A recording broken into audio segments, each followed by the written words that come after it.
بسم اللہ الرحمن الرحیم۔ ذوالحج کے پیر کے دن کا ایک بہت ہی خاص عمل ہے۔ اگر آپ کو نوکری نہیں مل رہی، کاروبار نہیں چل رہا، آپ غربت و افلاس کا شکار ہیں، تو یہ خاص عمل اس دن کو کریں۔ اللہ تعالیٰ آپ کو ان تمام پریشانیوں سے اللہ پاک آپ کو نکال دیں گے۔ پیر کا دن بہت ہی اہمیت کا حامل ہے، اور نبی پاک صلی اللہ علیہ وآلہ وسلم کی پیدائش بھی سوموار کو ہوئی۔ آپ اکثر سوموار کے دن کا روزہ رکھتے تھے، اور ذوالحج کے پہلے 9 دن کا روزہ رکھنا سنت ہے، اور 1 سال کے روزوں کا اجر ملتا ہے۔ اگر آپ سنت رسول سمجھ کر پیر کے دن کا روزہ رکھیں گے تو آپ کو ڈبل ثواب ملے گا۔ ایک تو سال کے روزوں کا، اور دوسرا سنت رسول سمجھ کر روزہ رکھنے کا ثواب ملے گا۔ بخاری شریف میں ہے کہ سرکار مدینہ صلی اللہ علیہ وآلہ وسلم سے صحابہ کرام نے گزارش کی کہ یا رسول اللہ، آپ سوموار کے دن کا روزہ کیوں رکھتے ہیں؟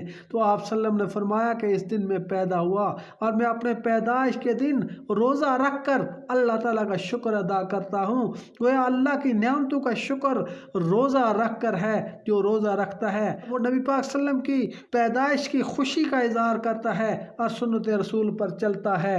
سوموار کے دن اسی لیے عرب کے لوگ آج بھی سوموار اور جمعرات کا روزہ رکھتے ہیں۔ ان 2 دنوں میں وہاں روزہ رکھا جاتا ہے۔ آپ بھی سنت کو زندہ کریں اور روزہ رکھیں، یہ افضل ہے۔ اور دوسرا، یہ مختصر سا عمل کریں، اللہ تعالیٰ آپ کو رزق کی فراوانی عطا فرمائے گا، آپ کو نوکری عطا فرمائے گا، کاروبار میں ترقی عطا فرمائے گا، پریشانیوں سے اللہ پاک آپ کو نجات دلائے گا۔ یہ چھوٹا سا عمل ہے، لیکن بہت ہی جامع اور خاص عمل ہے۔